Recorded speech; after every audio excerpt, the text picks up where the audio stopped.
parents? Meron bang mga single, not parents, but want to learn more about parenting? Baka may mga alaga silang mga... So what I'm sharing with you the next 30 minutes really is a brief. It's an overview of what parents really need to learn about parenting. And we're looking at the Seafarer family, which means this is parenting at a long distance, maybe most of the time. The parents have to be equipped with to be aware of these best parent practices. This is based on the study that we did in 2004. And the 10 best practices are these 10, which I will summarize in 5. I call it the ABCs of parenting. But these are the 10 guidelines that parents have to be very skilled and knowledgeable about. More so with the seafarer parents. Because long distance, hindi tayo pwede mag-trial and error. We cannot do trial and error. We want to be doing deliberate parenting. It's an intentional way of parenting our children so that we will produce the desired results of really having confident and happy young kids. So these 10 are documented in a book. I brought about 12 copies outside. They're for sale. Helping our children do well in school, and eventually will help our children do well in life as well. I have the story here. I have a friend whose father was working, was a seaman, and because there were just 2 kids, the father was able to make time and make regular visits at home and really communicated well with the children. I think he was able to really implement these guidelines on parenting. We have another study, a public school study that Dr. Quinali Chua and I conducted in 2006, and we came up with the 5 best practices. This was done in the public high schools of Marikina and Bulacan. And the result is, whether your children are studying the private school or the public school, the role of the parent is the same. And again, I will share with you these top 5 guidelines on parenting. So let's see now.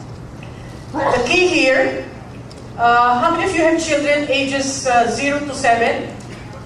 So 0 to 7, ito nga yung tutok stage where we have to do close monitoring. It's important that at least one parent is around, if not both parents. So if the parent has to work abroad or go to the sea, hopefully the parent leaves later on, because our bonding actually starts in the first 7 years, and that's very crucial. 8 to 12. How many have children here, 8 to 12? This is your last chance to connect with your children. More often than not, they don't like to be with you, but this is where you can start connecting, because they are starting to move out, communicating with their friends also. And those who have children 13 and up, this is the best time for the parent to leave when your children are teenagers. Many parents already leave in the first 12 years. Sabihin nila, maliit pa kasi, hindi pa naman nakakaalam yan. Actually, they are picking up a lot, and there's a lot of recording in the first 12 years. So if you have to leave, it should be leaving 13 and up. You can do remote parenting if you do a good job at parenting in the first 12 years. But of course, we don't like you out forever. No? You want to come home also every year and really make time. And these are the top 5 guidelines that you'd like to implement with your children. So again, whether you are out there or your parent who is here, both parents have to be synchronized really in parenting their children. I'll go through each letter. So first one is A, attention giving. That's my husband there with my son, David, when he was about 12 years old. So here, how to make regular time for each other or a weekly date.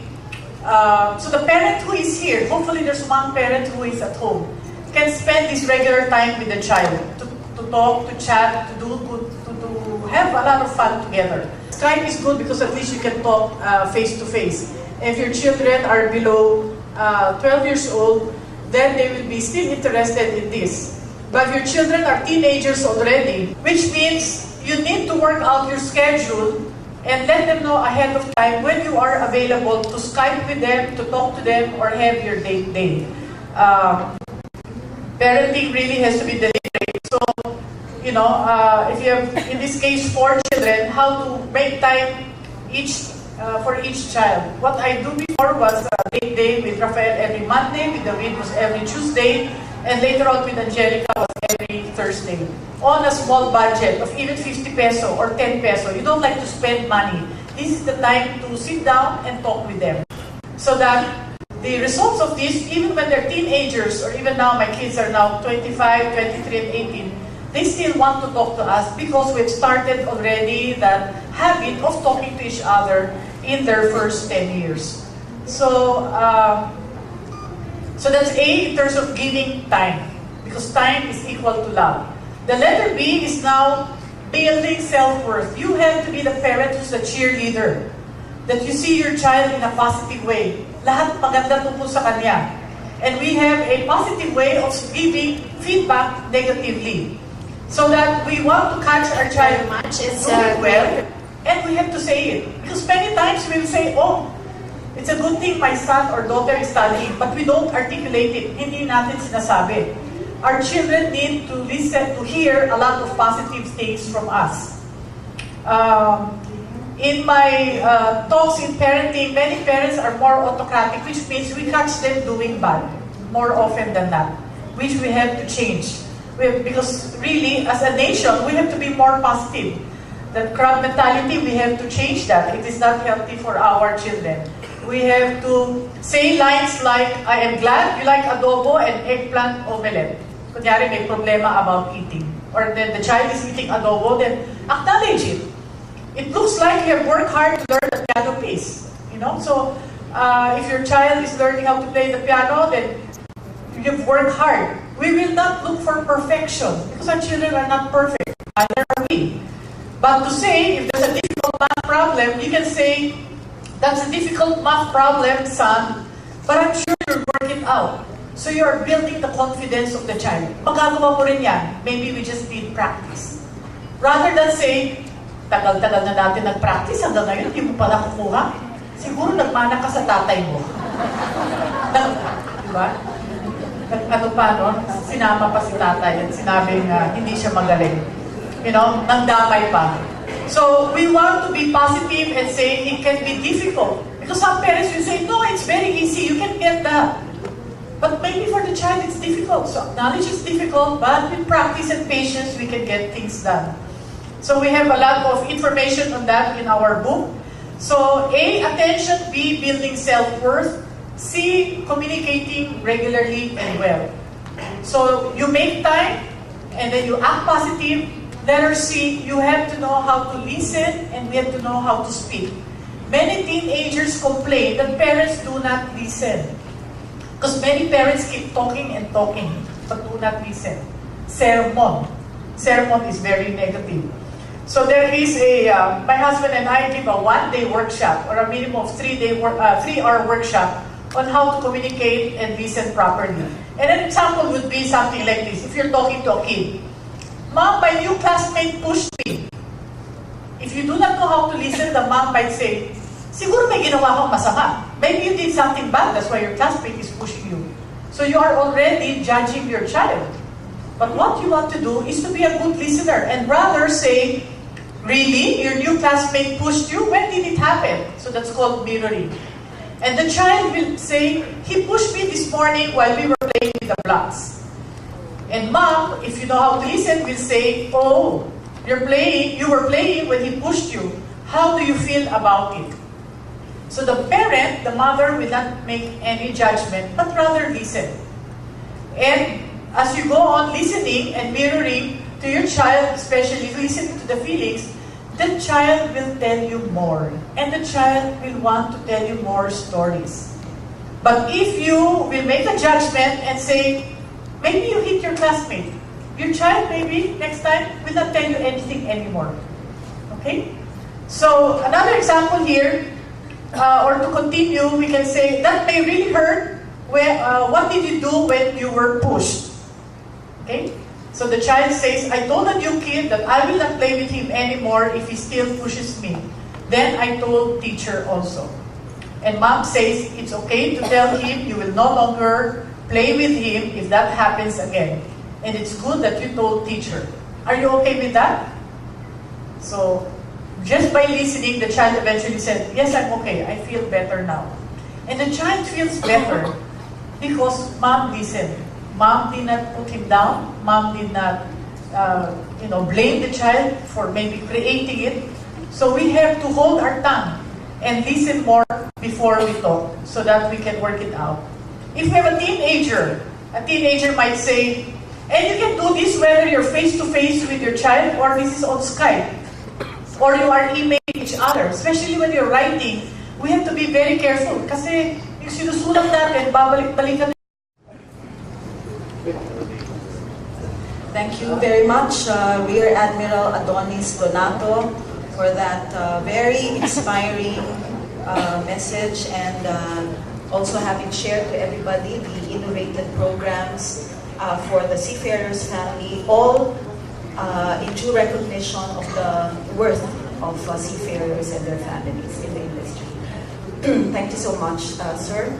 As we now shift to, again, a higher gear, we're very pleased and honored to have with us this morning, this time having heard from two leader gentlemen in the industry.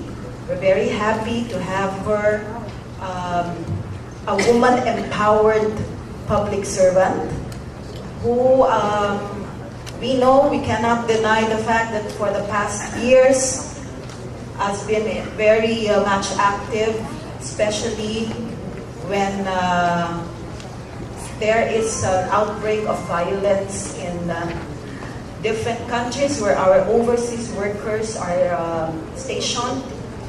Whether during times of war or peace, you see her face all over from the airport, down of course to any other place where overseas workers are. And I believe she has not slept for many days, but having seen her on television, and now we have her with us right now, just provided for the needs of the seafarers, for the welfare of the seafarers through material and psychosocial programs of the OWA. And she was very instrumental, under her term, she was instrumental in coming up with a separate fund for seafarers' family welfare programs, and I think that's a very important contribution to the seafarers' family welfare. Ladies and gentlemen, we're very pleased and honored to have her this morning, an empowered lady. Ladies and gentlemen, the Administrator of the Overseas Workers Welfare Administration, or the OWA, Honorable Carmelita S. Gibson. Marisa Oka, congratulations for this very successful symposium. You remember when you launched this months ago, I told you OWA will be with you all the way. So we're here, and despite the hectic schedules, we're here to support you and show you how much also we value our seafarers and their families. Admiral Santos and Admiral Donato, where are you? I think it's done. Oh, there. While I was listening to the presentation of Admiral Donato, particularly on the OSM Family Club, I had thought for a while I was listening to an OWA presentation, because these are the programs also that we have. No? So I also congratulate OSM for these programs, particularly for the families. At any rate, allow me first to introduce to you the Overseas Workers Welfare Administration. Just in case there are some of you here in the audience who do not know what the OWA is, or the Overseas Workers Welfare Administration. It's an attached agency of the Department of Labor and Employment. We are a sister agency of the Philippine Overseas Employment Administration. The only difference is that POEA is a regulatory body, while OWA is a welfare agency. We are developmental, we do not regulate, we are very friendly to the private sector because we don't suspend, we don't cancel.